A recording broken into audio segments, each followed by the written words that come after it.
Voici le résumé du Contrat social de Jean-Jacques Rousseau, publié en 1762, une œuvre majeure qui a bouleversé la pensée politique moderne. Et si ce genre de vidéo t'intéresse, abonne-toi, like et commente ton livre préféré, je te le résumerai avec passion.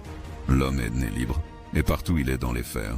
C'est par cette phrase célèbre que Rousseau ouvre le contrat social. Il y dénonce la perte de la liberté originelle de l'homme, enchaîné par les inégalités et les injustices de la société. Pourtant, il ne rêve pas d'un retour à l'état sauvage.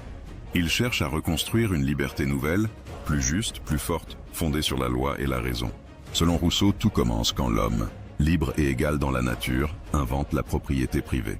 En disant « ceci est à moi », il provoque les premiers conflits, les rivalités et la domination des uns sur les autres. Pour se protéger du chaos, les hommes décident alors de s'unir et de former un pacte social.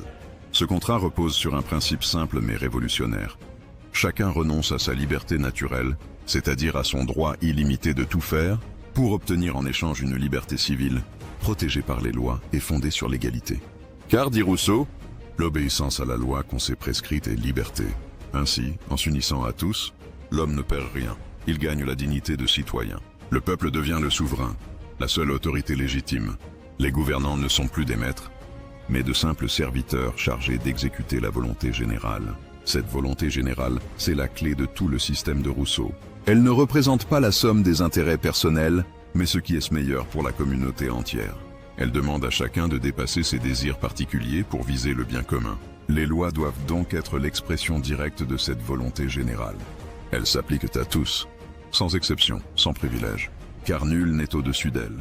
Dans une telle société, la liberté et l'égalité se renforcent mutuellement.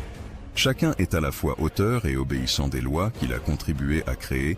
En somme, le contrat social de Rousseau est une déclaration de foi en la démocratie véritable.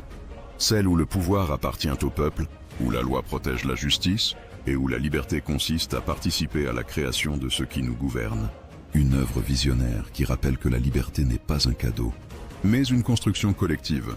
Et si tu veux d'autres résumés aussi puissants, abonne-toi dès maintenant et plonge dans les pensées qui ont changé le monde.